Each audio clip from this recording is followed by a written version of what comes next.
Ganga academy YouTube channel में आपका हार्दिक स्वागत, वंदन एवं अभिनंदन है दोस्तों। गंगा अकेडमी यूट्यूब चैनल में आपका हार्दिक स्वागत, वंदन और अभिनंदन है दोस्तों। पिछले वीडियो में बौद्ध धर्म के चर्चा के अनुक्रम में हमने जो है बुद्ध के प्रमुख शिष्यों, गौतम बुद्ध की प्रमुख अनुयायी स्त्रियों के विषय में चर्चा हो चुकी थी। आज की इस वीडियो में हम देखते हैं कि बुद्ध के अनुयायी समकालीन शासक कौन कौन से थे। जैसा कि हम जानते हैं कि बुद्ध का जो संबंध था वो विभिन्न राजवंशों के क्षत्रियों से था। अतः इसमें विभिन्न राजवंशों के राजाओं का समर्थन महात्मा बुद्ध को प्राप्त हुआ और विभिन्न जैसे मगध का शासक बिंबिसार, अजातशत्रु, कोसर का प्रसेनजीत जो इनके सगे संबंधी थे, महाकात्यायन, अवंती के महाकात्यायन, वत्सराज उदयन और शाक्य राजा भद्रिक जो इनका निकटतम संबंधी था, सूरसेन, अवंती पुत्र सूरसेन। इस तरह विभिन्न राजवंशों के लोगों का जो है विभिन्न राजवंशों के क्षत्रियों का समर्थन बुद्ध को प्राप्त हुआ। जैसे वे प्रमुख शासक जो जिनका समर्थन बुद्ध को प्राप्त हुआ, जो बुद्ध के अनुयायी थे। जैसे इधर आप देखिए शासक, दो कॉलम बना लीजिए, एक साइड में शासक लिखिए और दूसरे साइड में आप सभी लोग लिखिए राज्य। कौन सा राज्य था, शासक कौन कौन से थे जो बुद्ध के अनुयायी बने। मगध नरेश, बिंबिसार और अजातशत्रु। बिंबिसार,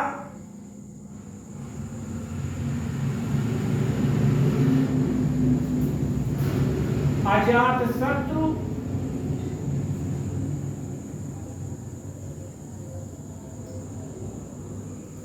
ये मगध नरेश। मगध की राजधानी पाटलिपुत्र थी। बिंबिसार और अजातशत्रु बुद्ध के अनुयायी शासक थे। कोसर नरेश, प्रसेनजीत। कोसर की राजधानी श्रावस्ती थी। प्रसेनजीत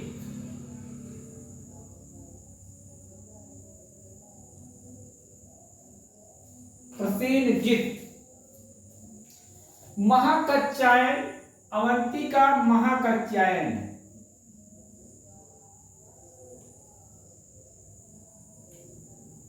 महाकात्यायन, अवंती। अवंती का शासक महाकात्यायन। वत्सराज उदयन।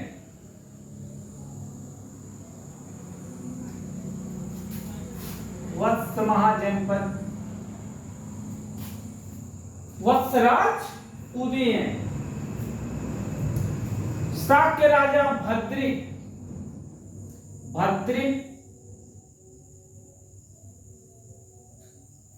शाक्य राजा जो बुद्ध का अनुयायी हुआ। अवंती पुत्र सूरसेन का अवंती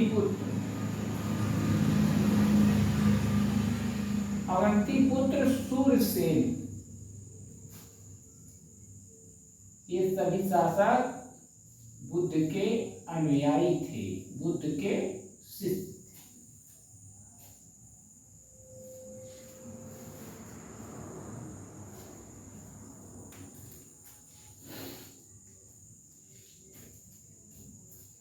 बौद्धकालीन प्रमुख विहार, क्योंकि जो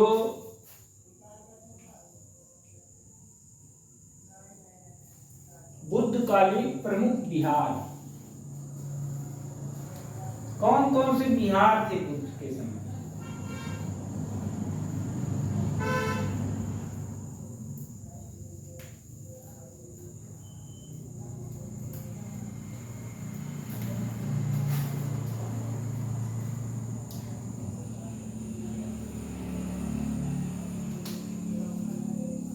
प्रमुख विहारों की चर्चा करेंगे। बुद्धकालीन प्रमुख विहार,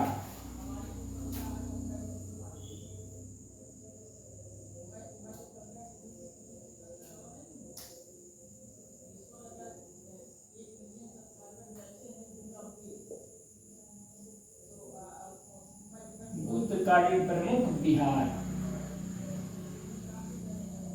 बुद्धकालीन प्रमुख विहार कौन कौन से थे?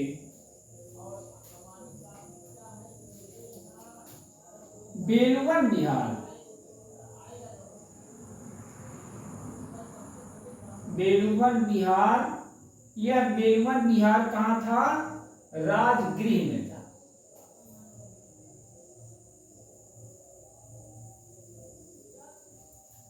राजगृह, राजगृह मगध की राजधानी थी। यहाँ का शासक बिंबिसार ने बेलवन विहार राजगृह बिंबिसार ने बनवाया था। मगध नरेश बिंबिसार ने बेलवन विहार बनवाया था और यह प्रथम विहार था। यह प्रथम विहार था, बेलवन विहार प्रथम विहार था जो संघ को प्राप्त हुआ था, जो संघ को प्राप्त हुआ।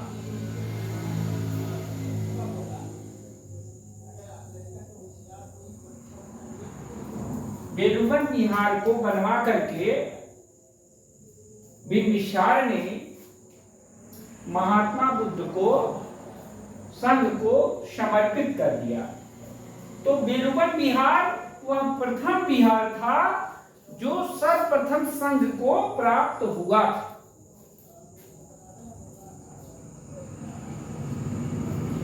अनाथ पिंडक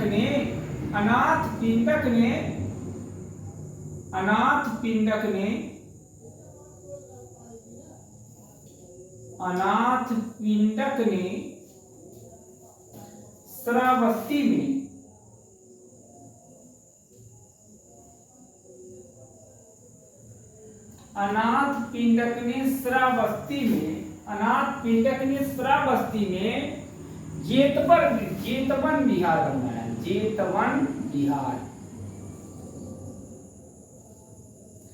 जेतवन विहार किसने बनवाया था?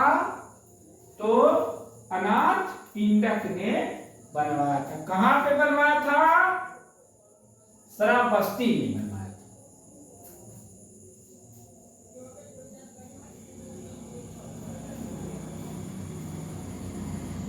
अनाथ पिंडक ने जेत राजकुमार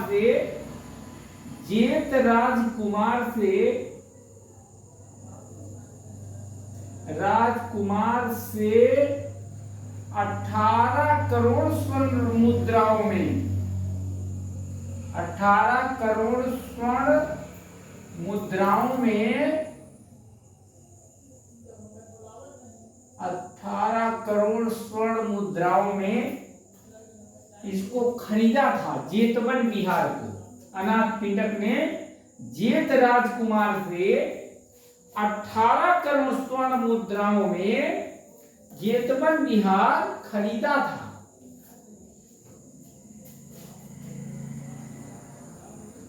जेतवन विहार खरीदा था।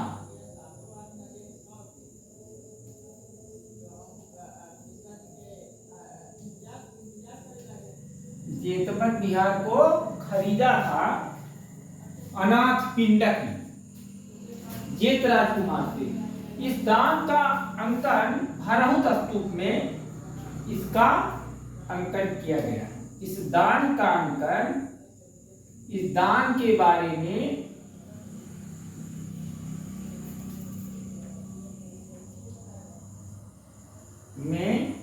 भरहुत स्तूप में बताया गया। इस दान के बारे में भरहुत स्तूप में अंकन है। मतलब इसके विषय में जानकारी कहां से मिलती है?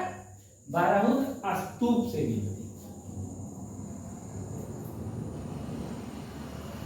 भरहुत स्तूप पर इस तथ्य का अंकन है कि जेत राजकुमार से 18 करोड़ स्वर्ण मुद्राओं में जेतवन बिहार को अनाथ पिंडक ने खरीदा था और इसे दान में संघ को दे दिया था।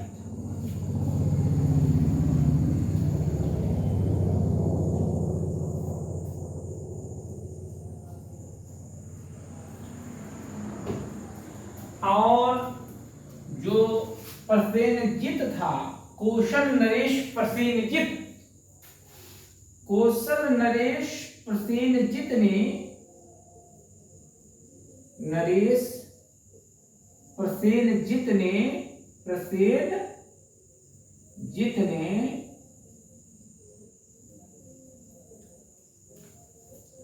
पुब्बाराम बिहार,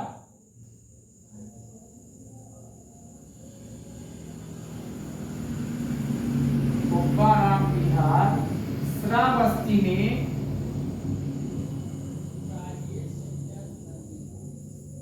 पुब्बाराम बिहार श्रावस्ती में पूर्वाराम या पुब्बाराम या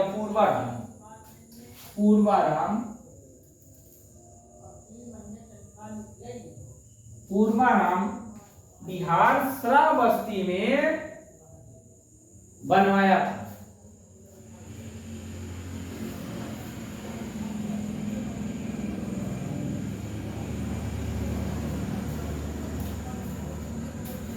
श्रावस्ती में बनवाया था। प्रसेनजित ने क्या बनवाया? पुब्बाराम बिहार। और जो इस बिहार के निर्माण में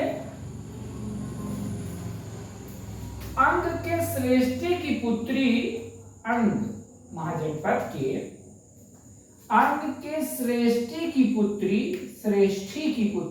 सेठ होते थे। श्रेष्ठी की पुत्री विशाखा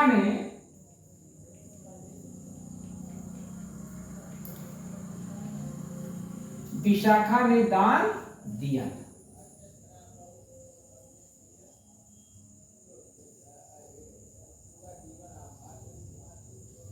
एक तरीके से बिहार जो है स्तूपों के आसपास ही बनाए जाते थे।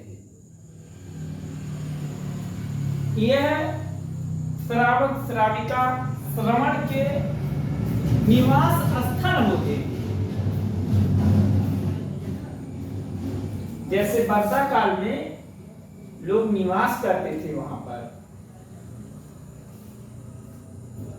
अन्य समयों में भी निवास करते थे, ऐसा नहीं।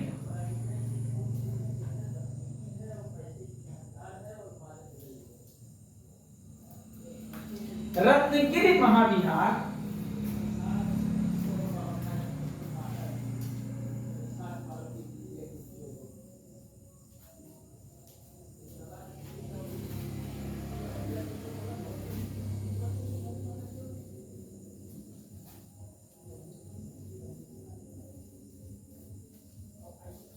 रत्नगिरी महाविहार राजगिरी के पास स्थित था। रत्नगिरी महाविहार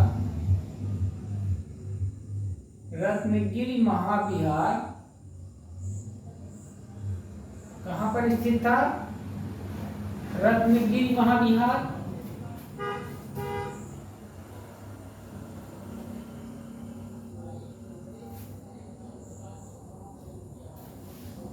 राजगृह के पास स्थित था।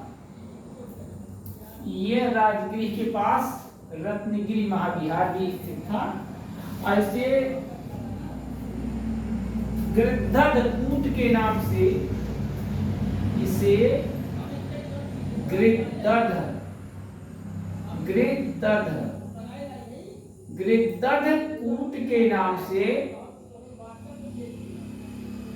के नाम से भी जाना जाता है।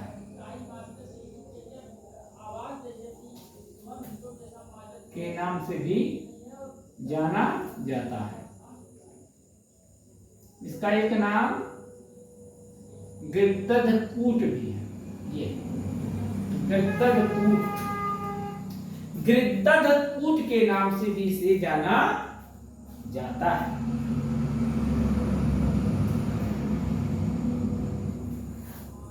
रत्नगिरी विहार, रत्नगिरी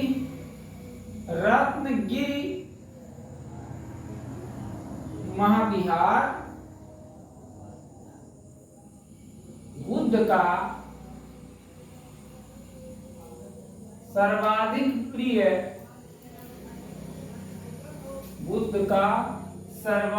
प्रिय महाविहार था। सर्वाधिक प्रिय, ये सर्वाधिक प्रिय था रत्नगिरी महाविहार। सर्वाधिक प्रिय निवास स्थान, ये समझिए, निवास ही तो करते थे लोग बिहार में, निवास स्थान था।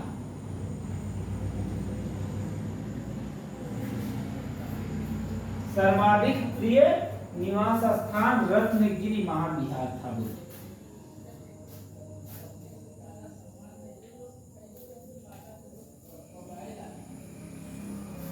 अब आप लोग लिख लीजिए, कॉलम बनाइए, 3 कॉलम बना लीजिए। दानदाता और बिहार का नाम और वो स्थल जहां वो बिहार स्थित है। 3 कॉलम बनाइए।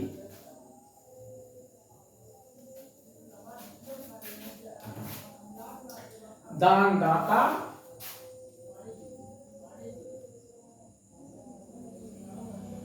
दानदाता, और एक कॉलम आप लोग बना लीजिए। दानदाता हो गया, बिहार का नाम और स्थल जहां स्थित था, बिहार का नाम, और यहां बनाइए एक कॉलम स्थल। तो पहला बिहार है आपका, दानदाता थे बिंबिसार। बिंबिसार इसमें 60 में कर लेंगे, समरी कर लीजिए सभी लोग। बिंबिसार में बेलूबन विहार कहां बनवाया? बेलूबन विहार बनवाया। स्थल यहां लिख लीजिए तो ज्यादा सफिशिएंट होगा। स्थल बिंबिसार बेलूबन का, ये स्थल कहां था, कहां पर बिहार स्थित था? राजगृह। विशाखा पुब्बाराम विहार, यानी कि पुब्बाराम विहार। पुब्बाराम विहार में कौन कौन योगदान दे रहा था? पुब्बाराम विहार, इसका जो है इसमें कौन किसने किसने योगदान दिया? कौशल नरेश, प्रसेनजीत और विशाखा।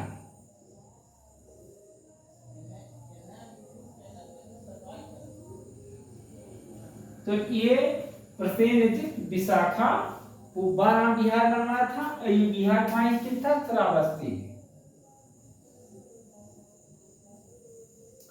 पुब्बाराम विहार प्रसेनजीत और विशाखा ने मिलकर के बनाया था। विशाखा ने इसमें दान दिया था, और यह बिहार श्रावस्ती कौशल,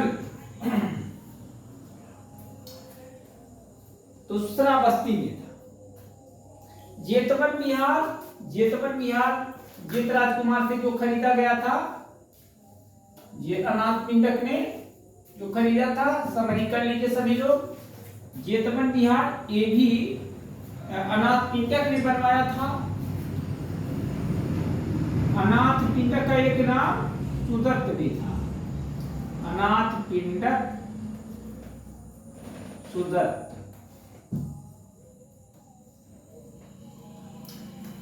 अनाथ पिंडक सुदत्त ने ये जेतवन विहार बनवाया था। जेत राजकुमार से खरीदा था और 18 करोड़ में खरीद करके बौद्ध संघ को दान में दे दिया था। 18 करोड़ स्वर्ण मुद्राओं में खरीद कर। यह बिहार भी श्रावस्ती में था।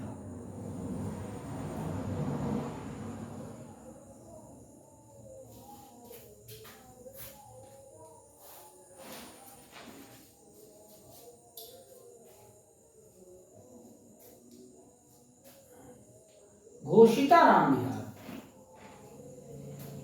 घोषिताराम विहार, घोषिताराम विहार जो बनवाया था, ये वत्सराज उदयन का एक मंत्री, वत्सराज उदयन का मंत्री, वत्सराज उदयन का एक मंत्री था, इसने बनवाया था।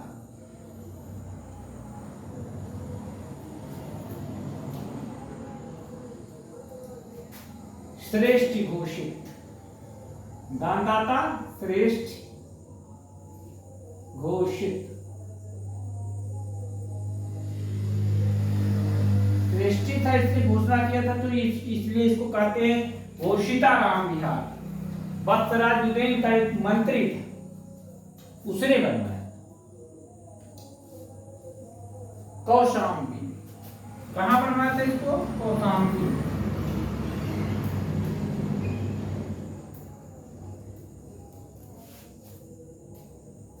श्रेष्ठ घोषित, श्रेष्ठ घोषित ने जो वत्सराज उदयन का मंत्री था, इसने बनवाया था घोषिताराम विहार। कहां बनवाया था? कौशाम्बी में बनवाया था। आम्रपाली,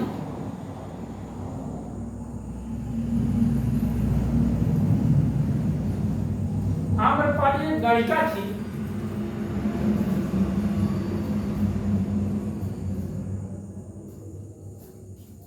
आम्रपाली वन,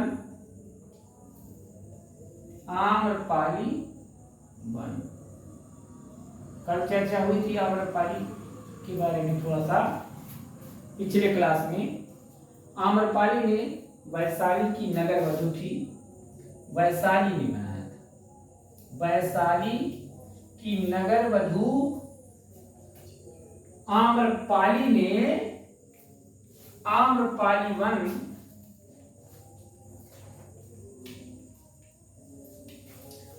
आम्रपाली वन में एक विहार बना, आम्रपाली वन नामक विहार बनवाया। तो वैशाली की नगर वधु।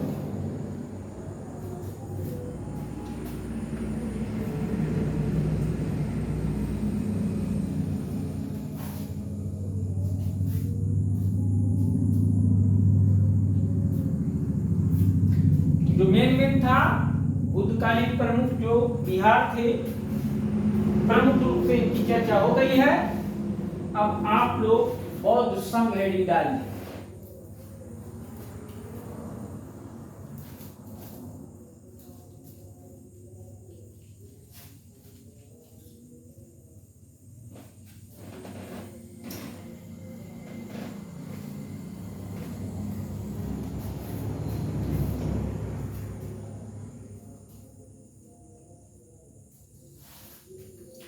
बौद्ध संघ,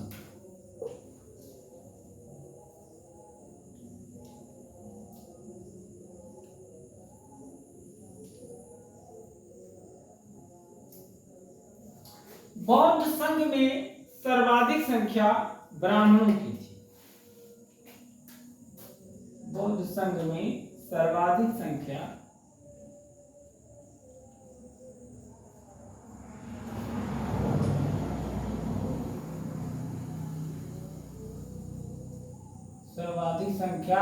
ब्राह्मणों की।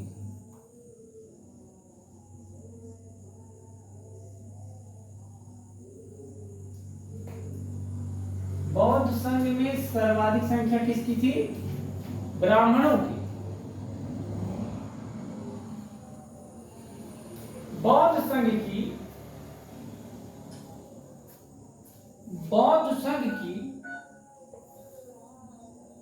प्रणाली गणतंत्रीय थी। जनतंत्रीय प्रणाली पर बौद्ध संघ आधारित था। जनतंत्रीय प्रणाली पर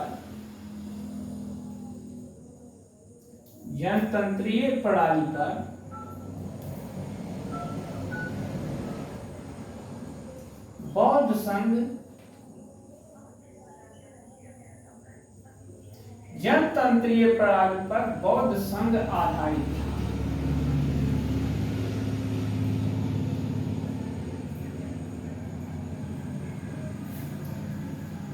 गणपूर्ति न्यूनतम 20 थी। गणपूर्ति जो होती थी, गणपूर्ति न्यूनतम 20 थी।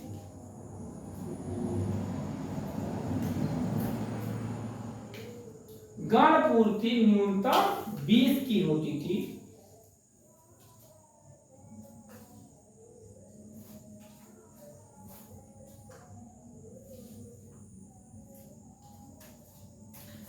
और मतदान अधिकारी जो होता था, मतदान अधिकारी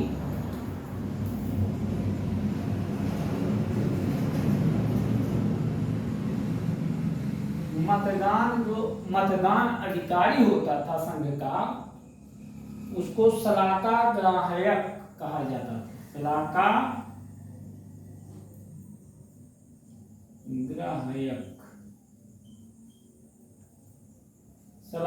ग्राहक कहते हैं।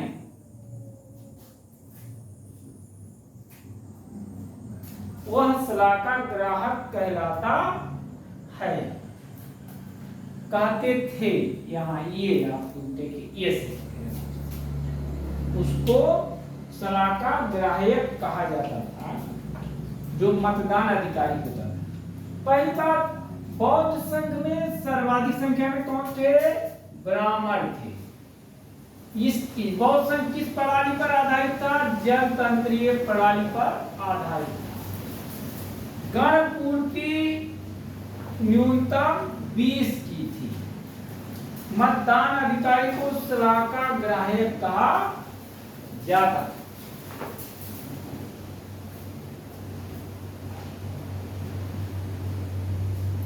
बौद्ध संघ का प्रमुख विनयधर कहलाता था।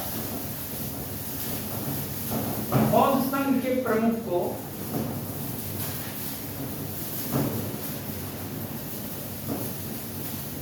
बौद्ध संघ का प्रमुख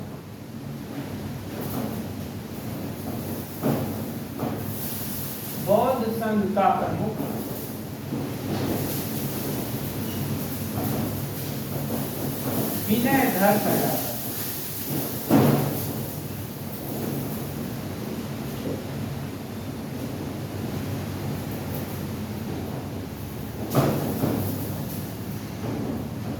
बौद्ध संघ के प्रमुख को क्या कहते थे? विनयधर। बौद्ध संघ के प्रमुख को विनयधर कहते थे, या बौद्ध संघ का प्रमुख विनयधर कहलाता था।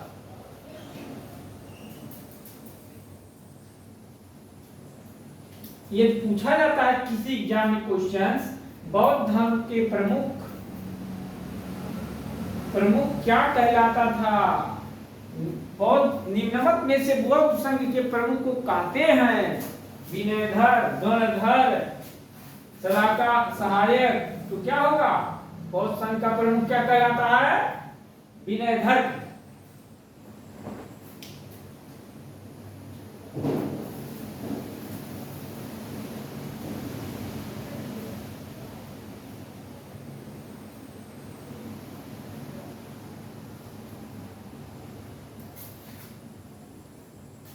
संघ का संगठन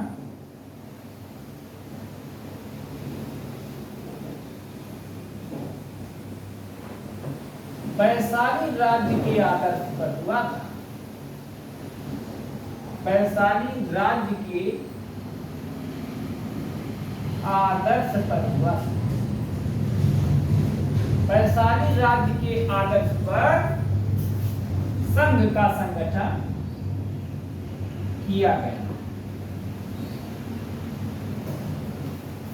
संघ का संगठन वैशाली राज्य के आदर्श पर हुआ था।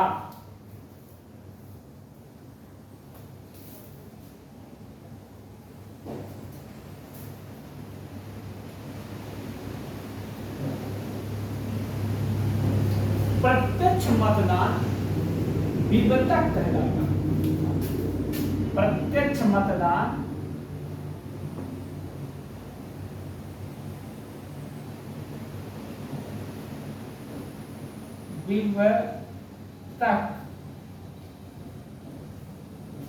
विवर्तक कहा जाता था। प्रत्यक्ष मतदान विवर्तक कहलाता था।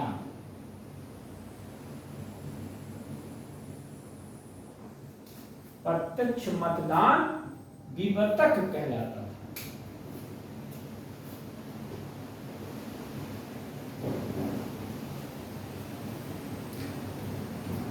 भिक्षुकों के वस्त्र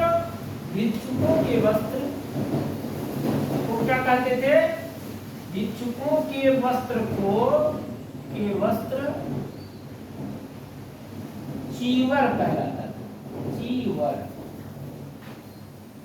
भिक्षुकों के वस्त्र को चीवर कहते थे।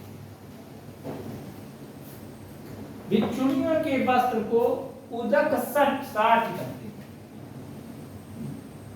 उदक साठ। भिक्षुणियों के वस्त्रों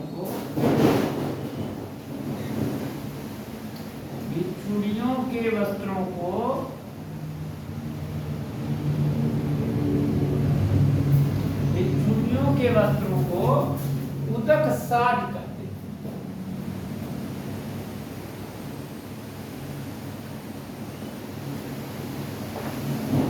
बुद्ध ने जीवक के अनुरोध पर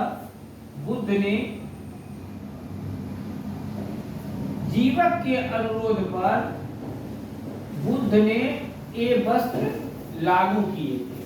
बुद्ध ने जो बिंबिसार का राजवैद्य था, ये गणिका का पुत्र था जीवक।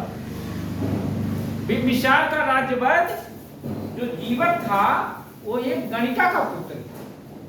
इसने जो है बुद्ध से कहा कि वस्त्रों को लागू कर दिया जाए भिक्षुक और भिक्षुणियों के लिए। तो भिक्षुकों के वस्त्र को चीवर और भिक्षुणियों के वस्त्र को उदक साठ कहते हैं। जो जीवक के कहने पर भगवान बुद्ध ने, महात्मा बुद्ध ने लागू किया।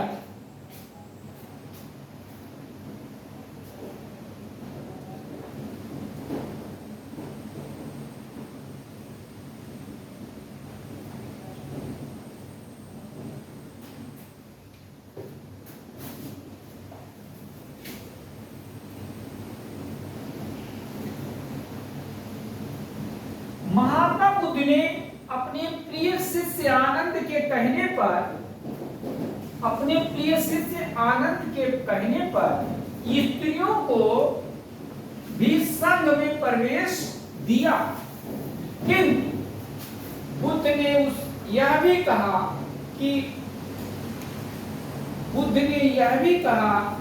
कि जो धर्म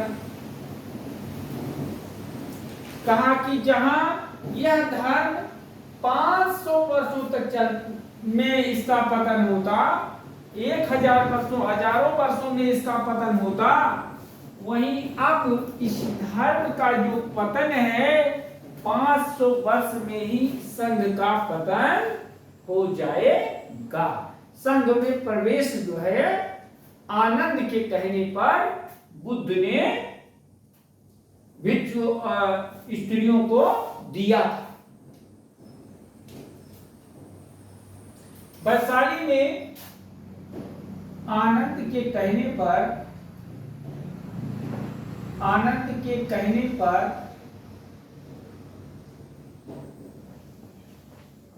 बुद्ध ने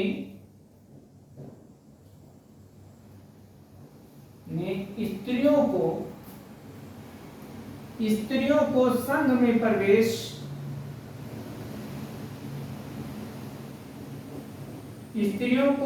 में प्रवेश दिया। स्त्रियों को संघ में प्रवेश दिया।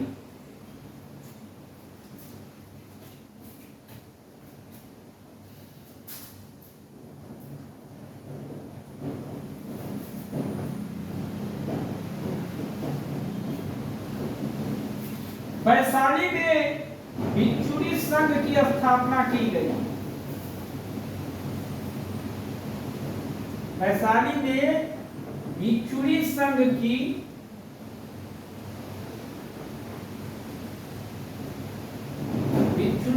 की स्थापना की गई।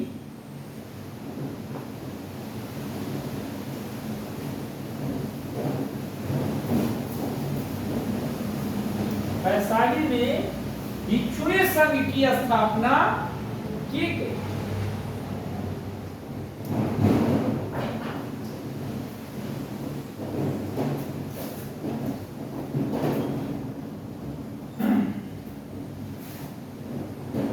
सर्वप्रथम यहीं पर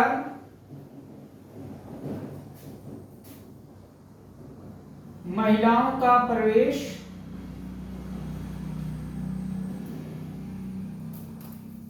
हुआ। संघ में सर्वप्रथम महिलाओं का वैशाली में ही सर्वप्रथम प्रवेश हुआ।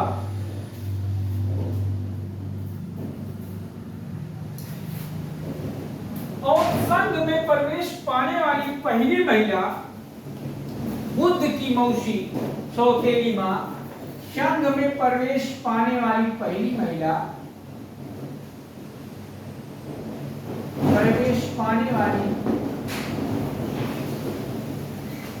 संघ में प्रवेश पाने वाली पहली महिला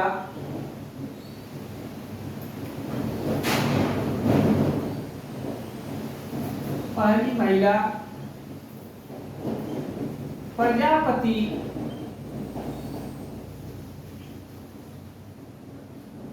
गौतमी थी।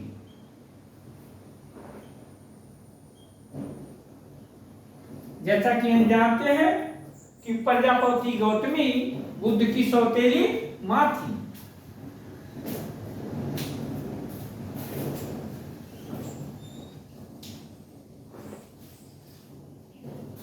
संघ में प्रवेश होने को उपसंपदा कहा जाता है। संघ में प्रवेश होने को क्या कहते हैं? प्रवेश होने को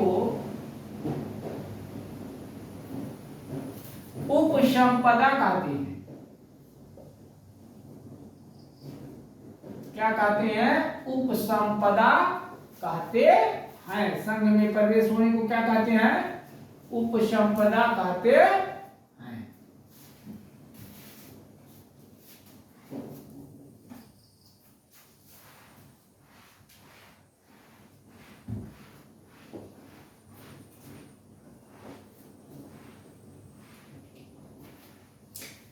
प्रारंभ में बौद्ध संघ में प्रवेश सभी के लिए खुला था। प्रारंभ में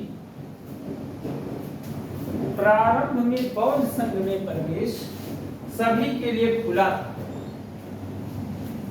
प्रारंभ में बौद्ध संघ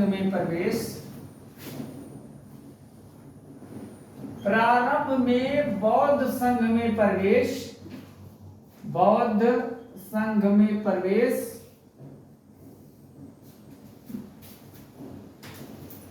सभी के लिए खुला था। सभी के लिए खुला था।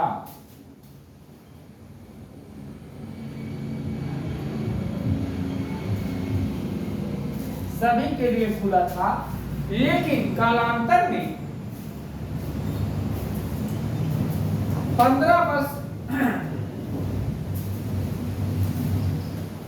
15 वर्ष से कम उम्र के लोग संघ में प्रवेश नहीं कर सकते थे। बाद में नियम बनाया गया कि 15 वर्ष से कम उम्र के लोग संघ में प्रवेश ना करें। चोरों का प्रवेश निषिद्ध किया गया। जो लोग ऋणी थे उनका प्रवेश संघ में निषिद्ध कर दिया गया। उनको प्रवेश से रोका गया। हत्यारे, कतली, ये सब जो है संघ में प्रवेश नहीं कर सकते थे। दासों को, जैसे जो दास होते थे, दासों को, रोगियों का संघ में प्रवेश निषिद्ध था।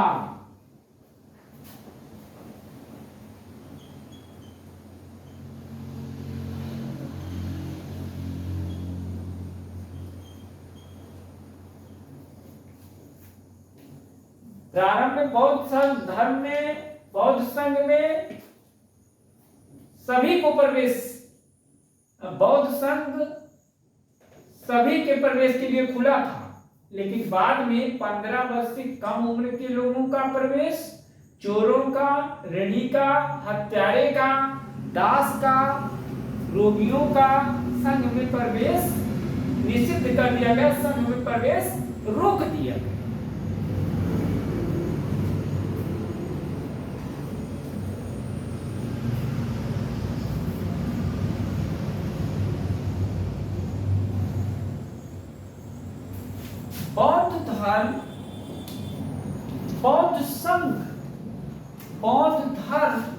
बौद्ध धर्म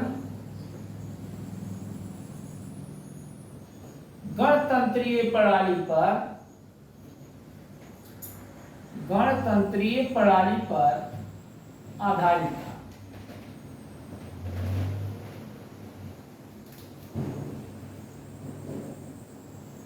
गणतंत्रीय प्रणाली पर आधारित था।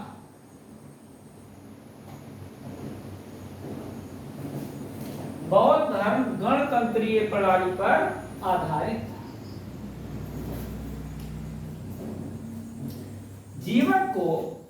जीवक को बौद्ध संघ का आभूषण कहते हैं। जीवक को क्या कहा जाता है? बौद्ध संघ का आभूषण कहा जाता है।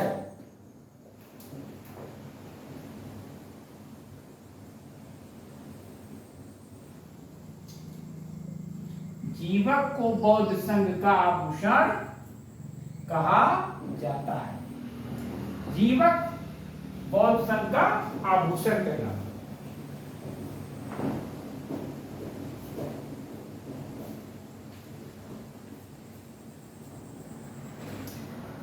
ये राजगृह की एक गणिका सारावती का पुत्र था। जीवक के बारे में थोड़ा सा जान लीजिए आप सभी लोग।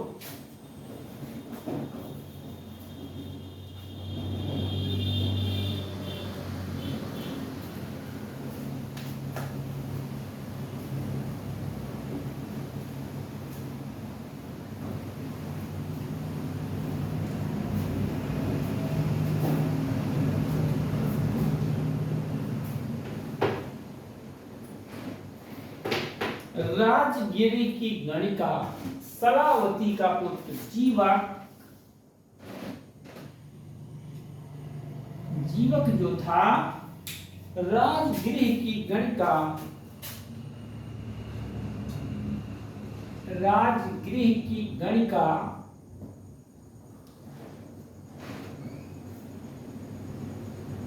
सलावती का पुत्र था। सलावती गणिका का क्या नाम था? सलावती का पुत्र था,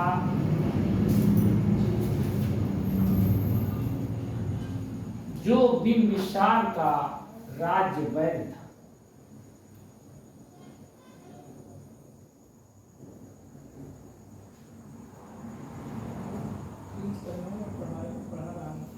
बिंबिसार का राज वैध था।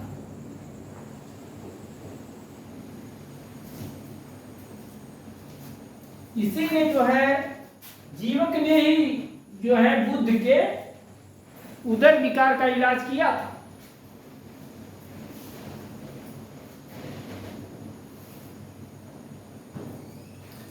बौद्ध संघ को दिया गया भूमिदान, बौद्ध संघ को दिया भूमिदान क्या कहलाता था?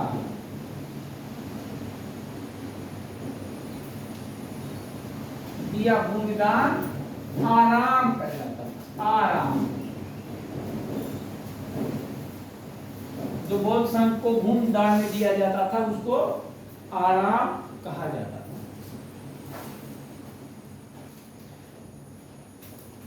संत बुद्ध ने अपने मृत्यु के समय किसी को भी संघ के प्रमुख के रूप में नामित नहीं किया था।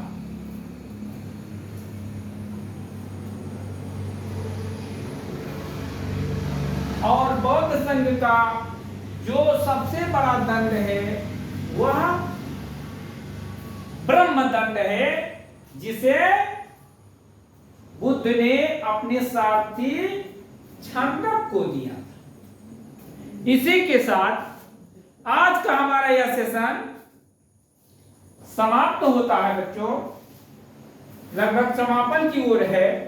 और आप सभी हमारे गंगा एकेडमी यूट्यूब चैनल को शेयर कीजिए, सब्सक्राइब कीजिए, लाइक कीजिए, कमेंट कीजिए। इसी के साथ सेशन को विराम देते हैं। जय हिंद, जय भारत।